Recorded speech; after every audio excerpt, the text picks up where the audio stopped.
एक समय की बात है जब एक गांव में एक बुढ़िया रहती थी। उस बुढ़िया का बेटा और बहू शहर में रहते थे। बुढ़िया गांव में अपने घर में अकेली रहती थी। एक दिन की बात है जब उस बुढ़िया का बेटा मनोहर, बहू सीमा और पोता राहुल गांव आते हैं। बुढ़िया सबको देखकर बड़ी खुश हो जाती है और सबके लिए आलू पूरी बनाती है। सब मजे से आलू पूरी खा रहे होते हैं, पर राहुल इधर उधर देख रहा होता है। क्या हुआ बेटा राहुल, खाना क्यों नहीं खा रहे हो? माँ, मुझे किसी चीज की बड़ी अच्छी खुशबू आ रही है। इस लड़के की नाक सच में बड़ी तेज है। यहाँ किस चीज की खुशबू आ सकती है? घर में कुछ भी ऐसा नहीं है।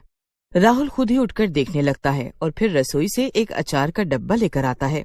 अरे ये तो अचार है, मैंने अभी पिछले महीने ही डाला था।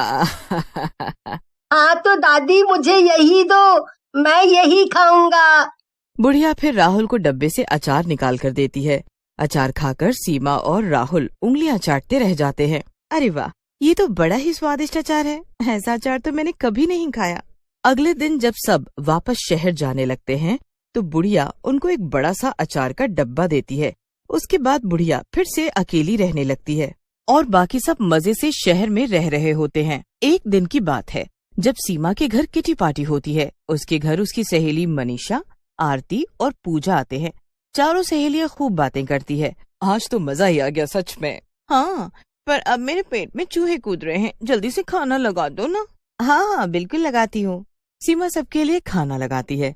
सब खाने की टेबल पर बैठकर खाना शुरू करते हैं, पर सबका ध्यान उस अचार की खुशबू की तरफ खींचा जा रहा होता है। अरे ये अचार की खुशबू तो बड़ी अच्छी आ रही है। हाँ लो ना। सब लोग अचार खाते हैं तो बस खाते ही रह जाते हैं। सबको अचार इतना पसंद आता है कि सारा खाना उनके आगे फीका लगता है। सारी सहेलियां सीमा से पूछने लगती हैं कि वो अचार कहाँ से लेकर आई है। सीमा को ये बात बताने में बड़ी शर्म आती है कि वो अचार उसकी सास ने बनाया है और वो गांव से लेकर आई है, इसीलिए वो झूठ बोल देती है। ये अचार, ये तो मेरे हस्बैंड कहीं बाहर गए थे तो वहीं से लेकर आए थे। अच्छा, तो कितने का है ये अचार? ये तो 1000 रुपए किलो है। अच्छा, थोड़ा महंगा है, पर प्लीज मेरे लिए 2 किलो मंगवा दो ना। ये लो 2000 रुपए। हाँ मेरा भी 1 किलो मंगवा दो। मेरे लिए 5 किलो मंगवा देना, मैं अपनी बहनों के लिए भी भेज दूंगी। सीमा सबसे अचार के पैसे ले लेती है। अब उसके पास पूरे 8000 रुपए होते हैं। सीमा तो बड़ी खुश हो जाती है। वो मनोहर के घर आते ही उसको बोलती है, देखो तुम कल ही गांव जाओ और अपनी माँ से 8 किलो अचार बनवा लाओ। क्या? ये क्या बोल रही हो तुम? इतना सारा अचार? सीमा फिर मनोहर को पूरी बात बताती है और उसे सारे पैसे दिखाती है। मनोहर भी बड़ा खुश हो जाता है और वो अगले दिन ही गांव जाकर अपनी माँ से 8 किलो अचार बनवा लाता है। उसके बाद सीमा की सहेलियां सीमा को करीब 20 किलो अचार मंगवाने को बोलती हैं। अजी सुनो, मेरी सहेलियों ने 20,000 रुपए दिए हैं और पूरे 20 किलो अचार मांगा है। आप कल ही गाँव चले जाना। अगले दिन मनोहर गाँव जाता है तो उसकी माँ की तबीयत बहुत खराब होती है। मनोहर 20 किलो का आम का कट्टा वहीं रख देता है। माँ, देखो ये अचार 2 दिन में बना देना, मैं आकर ले जाऊंगा, ठीक है? पर मेरी तबीयत खराब है बेटा। अरे माँ, ये सब तो चलता रहता है। तुम नहीं चाहती तुम्हारा बेटा तरक्की करे? मैंने शहर में आम का अचार बेचना शुरू किया है और अच्छे पैसे कमा रहा हूँ। एक बार सब सेट हो जाएंगे तो मैं आपको भी शहर ले जाऊंगा। बेचारी बुढ़िया इतनी बीमारी में भी उठकर खड़ी होती है। बुढ़िया की हालत और ज्यादा खराब हो जाती है। रात को बुढ़िया को इतना तेज बुखार हो जाता है कि वो वहीं गिर पड़ती है। उसे देखने वाला वहाँ कोई भी नहीं होता। बुढ़िया ठंड से बुरी तरह कांपने लगती है। कांपते कांपते बुढ़िया की सांसें रुक जाती है और वो वहीं दम तोड़ देती है। मरने के बाद बुढ़िया के शरीर से उसकी आत्मा बाहर निकल आती है। वो एक चुड़ैल में बदल चुकी होती है। मुझे ये अचार बनाना ही होगा, मैं मर नहीं सकती, अब मैं क्या करूं? बुढ़िया चुड़ैल वापस बैठ जाती है। उसके बाद वो रातों रात अचार बनाकर रख देती है। किसी को भी नहीं पता चलता कि बुढ़िया घर के अंदर मरी पड़ी है। मैं जल्दी से अपनी इस लाश को छुपा देती हूँ। अभी मेरा बेटा आएगा तो कहीं उसे पता न चल जाए। उसका काम अभी अभी तो चला है, खराब नहीं होना चाहिए। चुड़ैल बुढ़िया अपनी ही लाश को पीछे कमरे में छुपा देती है। अगले दिन मनोहर शहर से वापस आ जाता है तो उसकी माँ आंगन में ही चारपाई पर बैठी होती है। उसके पास अचार के बड़े बड़े डब्बे भी रखे होते। अरे बेटा, तू आ गया। हाँ माँ, अब जल्दी से अचार दे दो, मुझे अभी निकलना होगा। हाँ बेटा, अचार तो ये रखा है, पर तूने मेरी तबीयत तो पूछी ही नहीं। अच्छी खासी तो दिख रही हो।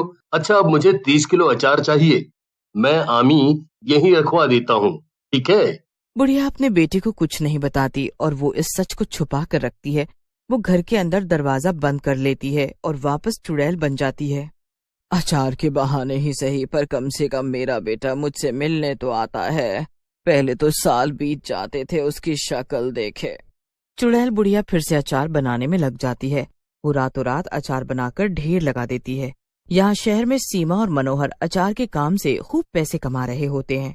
अब तो हमारा अचार बड़ा ही मशहूर होता जा रहा है। धीरे धीरे देखना, हम बहुत अमीर बन जाएंगे। हाँ, सच में। और ये सब माँ की वजह से हो रहा है। हाँ हाँ ठीक है, पर अभी हमें पैसे कमाने हैं। अपनी माँ को बोलो कि वो बस अचार बनाती रहे। अब हमें बड़े बड़े ऑर्डर मिलने लगे हैं, इतने से काम नहीं चल पाएगा। पर वो इतना अचार अकेले कैसे बना पाएंगी? अरे तो अचार का काम बंद कर दें क्या? वो गांव की औरत हैं, वो सब कर लेंगी। तुम इस बार बस जाकर उनको बोल देना। मनोहर ऐसा ही करता है। वो गांव अचार लेने जाता है और पहले से भी ज्यादा आमी रखवा देता है। रात को बुढ़िया फिर से चुड़ैल बन जाती है और वो सारी आमियों का अचार बना डालती है। हर बार मनोहर आता और पहले से भी ज्यादा आमियां रखवा देता, पर बुढ़िया चुड़ैल रातों रात अचार बनाकर तैयार कर देती है। मनोहर और सीमा खूब अमीर हो जाते हैं, पर उन्हें समझ ही नहीं आ रहा होता कि आखिर एक अकेली बूढ़ी औरत इतना अचार कैसे बना सकती है। उन्हें तो जरा भी खबर नहीं होती कि वो बेचारी तो मर चुकी है। वो तो बस अपने पैसों के लालच में अंधे हो रहे होते हैं। पर एक दिन की बात है जब राहुल को अपनी दादी का सपना आता है और वो सुबह उठते ही गांव जाने की जिद करने लगता है। उसके माँ बाप उसे खूब समझाते हैं, पर वो उनकी जरा भी नहीं सुनता। ठीक है, आते वक्त अचार भी ले आएंगे। ये दादी, हम आ रहे हैं आपसे मिलने। सब लोग गांव पहुंच जाते हैं। वहाँ हमेशा की तरह बाहर आंगन में बुढ़िया अचार तैयार करके बैठी होती है। राहुल अपनी दादी को देखकर उनके गले से लग जाता है। बुढ़िया भी अपने पोते को देखकर बहुत खुश होती है। दादी, चलो ना, अंदर चलते हैं, मुझे बहुत तेज भूख लगी है। हाँ बेटा, मैं अभी खाना खिलाती हूँ अपने बच्चे को। सब लोग अंदर जाते हैं और बुढ़िया अंदर रसोई से खाना लेने चली जाती है। राहुल तभी इधर उधर सूंघने लगता है। कितनी अजीब सी बदबू आ रही है यहाँ तो। अरे, कैसी बदबू बेटा? पहले आए तो खुशबू आ रही थी और अब तुमको बदबू आ रही है। हद है तुम्हारी भी। नहीं बाबूजी, मैं सच बोल रहा हूँ। तभी बुढ़िया रसोई से खाना लेकर आती है। आओ आओ, जल्दी आ जाओ, सब मिलकर खाना खाएंगे। सब मिलकर खाना खाते हैं, पर राहुल का ध्यान तो अभी भी उस बदबू पर होता है। राहुल अपनी दादी से पूछता है तो वो भी उसकी बात को काट देती हैं, क्योंकि उनको तो पता ही होता है कि बदबू आखिर किस चीज की है। रात को जब सब सो जाते हैं तो राहुल को वो बदबू अभी भी आ रही होती है और वो पहले से ज्यादा तेज थी, तो वो सो नहीं पा रहा होता और सूंघते सूंघते उस कमरे तक पहुंच जाता है। जैसे ही राहुल कमरे का दरवाजा खोलता है तो वहाँ दादी मरी पड़ी होती है। राहुल तुरंत उस कमरे को बंद करके अपनी माँ बाबूजी को लेकर आता है। हे भगवान! माँ, ये तुमको क्या हो गया माँ? हाँ, ये तो मर चुकी है और इनमें से तो इतनी बदबू आ रही है जैसे ये कब से यहाँ मरी पड़ी हो। मनोहर सब समझ जाता है। वो तुरंत उस कमरे को बंद करता है और सबसे चुप रहने को कहता है। उसके बाद वो सुबह का इंतजार करता है। जैसे ही सुबह होती है, बुढ़िया नाश्ता लेकर आ जाती है। सब लोग ये देखकर एकदम दंग रह जाते हैं। अरे, तू रो क्यों रहा है बेटे? क्योंकि मैं सच जान चुका हूँ माँ। मेरे और सीमा के लालच ने तुम्हारी जान ले ली। तुम मरने के बाद भी हमारा भला सोचती रही और हम जीते जी भी तुम्हारा ध्यान न रख सके। हाँ माँ जी, हमसे बड़ी भूल हो गई। इतना सुनते ही बुढ़िया अपने चुड़ैल वाले रूप में आ जाती है। बस तुम्हें अपनी गलती का एहसास हुआ है, यही काफी है। बेटा राहुल, तुम अपने माँ बाप को कभी अकेले मत छोड़ना। बुढ़ापे में माँ बाप को बच्चों की बहुत जरूरत होती है। हाँ। इतना कहते ही वो चुड़ैल बुढ़िया गायब हो जाती है। मनोहर, सीमा और राहुल बहुत रोते हैं। मनोहर और सीमा को अपनी गलती का एहसास जिंदगी भर रहता है और वो अचार से कमाए सारे पैसे एक वृद्धाश्रम में दान दे देते हैं।